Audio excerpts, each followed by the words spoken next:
प्रभु, प्रभु एक महत्वपूर्ण समाचार है। क्या समाचार है? प्रभु, मुझे गुप्तचर समाचार लाए हैं कि इंद्रजीत आधी रात से देवी निकुंभला के मंदिर में एक तांत्रिक यज्ञ कर रहा है। तो क्या हुआ? वो यज्ञ उसे मेरे हाथों से बचा लेगा?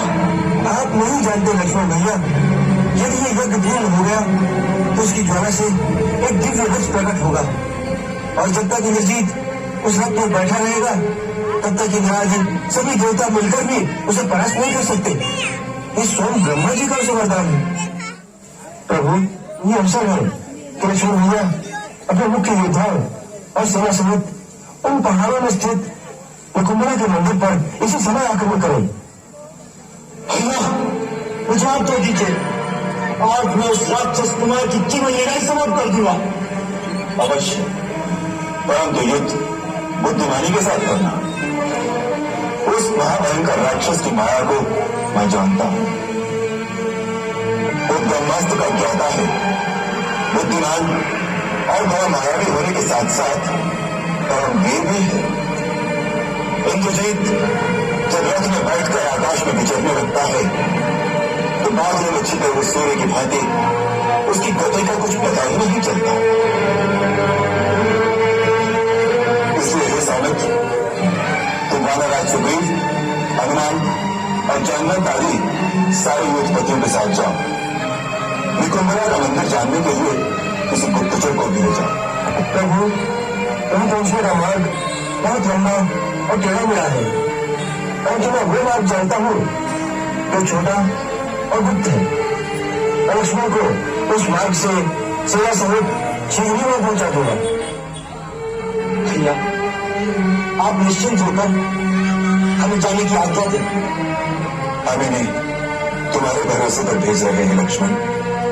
याद रखना, हमने भी लंका नरेश बनाने का वचन दिया है। उस वचन को सत्य करने के हेतु उनकी सुरक्षा के लिए हम अपने प्राणों का भी मोह नहीं करेंगे।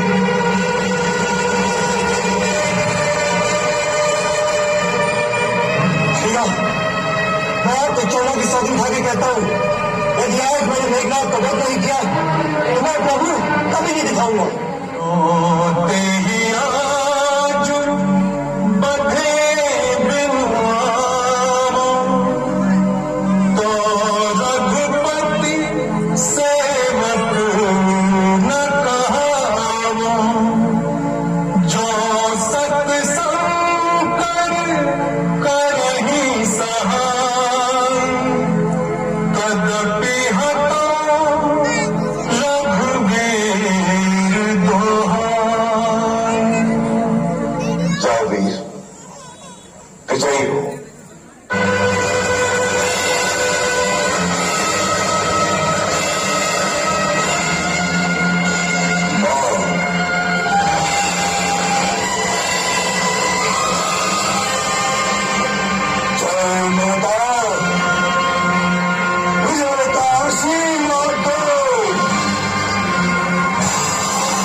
उस गुफा में हमारी निकुंभला देवी का मंदिर है।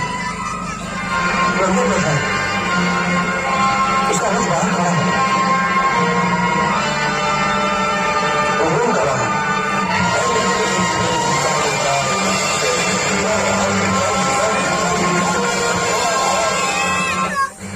अपने सैनिकों से कहो कि इन प्रेमियों पर कूद पड़े। युद्ध कर दीजिए महाराज सुग्रीव। जो आगे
बच रहे हो, परंतु आज तुम यहां से जीवित लौट कर नहीं जाओगे। मैं तुमसे अवश्य युद्ध करूंगा।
उसका कोई भरोसा नहीं। यहाँ पे क्या चाल चल रहा है तुम समझो।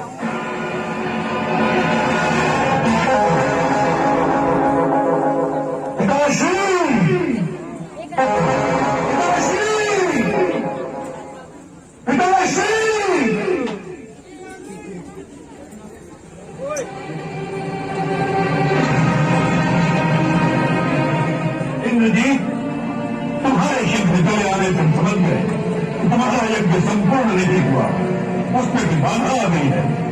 उसका बाधक आपका अनुज भ्राता कुलद्रोही विभीषण निकला। विभीषण विभीषण, फिर भी तुम उस दिलीप देशद्रोही को जीवित छोड़ दिया।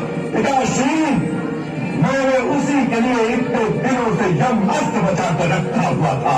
आज मैंने वही यम अस्त्र उस पर छोड़ दिया, परंतु लक्ष्मण ने ऐसी शक्ति चलाई जिसने मेरे अस्त्र को रास्ते में ही तेजहीन कर दिया। उसका तोड़ भी विभीषण ने ही बताया होगा। नहीं, उसका तोड़ देवताओं के सिवा इस धरती पर कोई नहीं जानता। तो क्या लक्ष्मण को देवताओं ने बता दिया? नहीं, उसे बताने की कोई आवश्यकता नहीं। लक्ष्मण देवताओं का देवता है, लक्ष्मण नर नहीं, कोई अवतार है।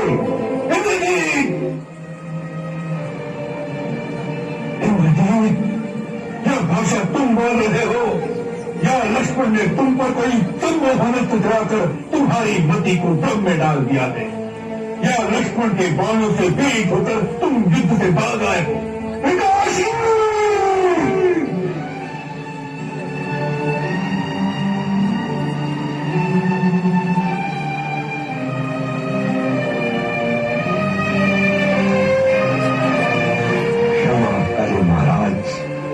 परंतु मुझे कोई कायर कहे, इस बात को मैं सह नहीं सका। पिताश्री, मैं कारणतावश नहीं आया हूं, एक पुत्र की भांति अपना कर्तव्य निभाने आया हूं। आपका कल्याण हो, इस प्रयोजन से आपसे ये कहने आया हूं कि आप अपने आप को, आपके साथ वैभवशाली राक्षस जाति को और लंका देश की बुद्धि को सर्वनाश होने से बचा ले। अब भी समय है पिताश्री, आप सीता का मोह त्याग कर श्री राम की शरण में चले जाएं। वो मनुष्य नहीं है, स्वयं नारायण का अवतार है। तुम्हारी मति मारी गई है इंद्रजीत, जो इस प्रकार स्त्रियों की भांति अलग प्रलाप करने लगे। जब वीरों की भाषा रही, तुमसे किसने कह दिया कि वो वनवासी छोकरे भगवान का अवतार है? मेरे अनुभव ने। आज मैंने लक्ष्मण पर उन तीनों अस्त्रों का प्रयोग किया जो मोह है, जिनकी शक्ति से बढ़कर तीनों लोकों में कोई अस्त्र नहीं, जिनका ना कोई तोड़ है। पहले मैंने ब्रह्मास्त्र चलाया, परंतु लक्ष्मण का वध करने से इनकार करके तेजहीन होकर लौट आया। फिर मैंने शिव का त्रिनेत्रधारी पाशुपात अस्त्र चलाया, परंतु लक्ष्मण को प्रणाम करके लुप्त हो गया।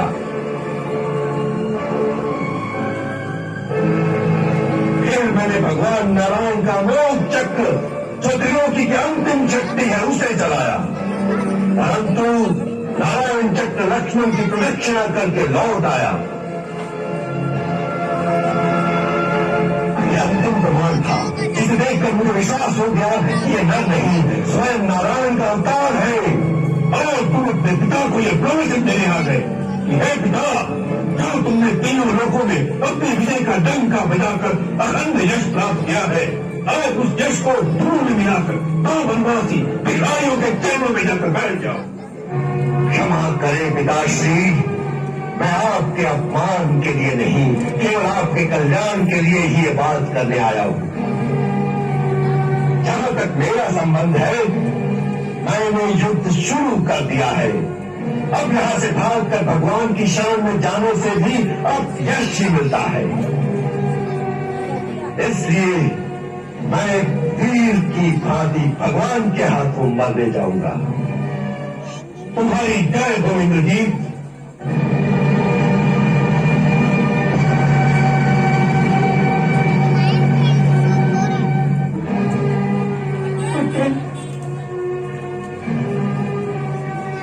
यदि तुमने उन्हें पहचान ही लिया है कि वे स्वयं भगवान हैं, तो तुम अकेले ही उनकी शरण में चले जाओ। मुक्ति के पथ पर प्राणी अकेला ही जाता है। ये अवसर तो किसी विरले को ही मिलता है। बस तुम धर्म का मार्ग अपनाओ। माता, उससे कोई भूल हो गई हो तो क्षमा कर देना। स्वामी, कर्तव्य पथ पर जा रहे हैं, लोगों को भी नहीं, परंतु जाते जाते क्यों तुम्हें एक बार पूरी ओर देख लेते तो कुछ क्षति तो हो होगी। नहीं समझना, मैं डरता था कि कहीं तुम्हारे अश्रु देखकर मेरे हृदय में निर्बलता न आ जाए।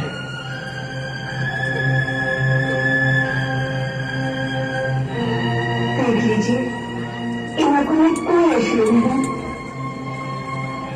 पत्नी का धर्म होता है पति की कर्तव्य पूर्ति में उसका साथ देना, उसके उत्साह को बढ़ाना, न कि अपनी मां से उसे निर्बल करना। जाइए स्वामी, अपने धर्म का पालन कीजिए, उसमें ही आपकी विजय है।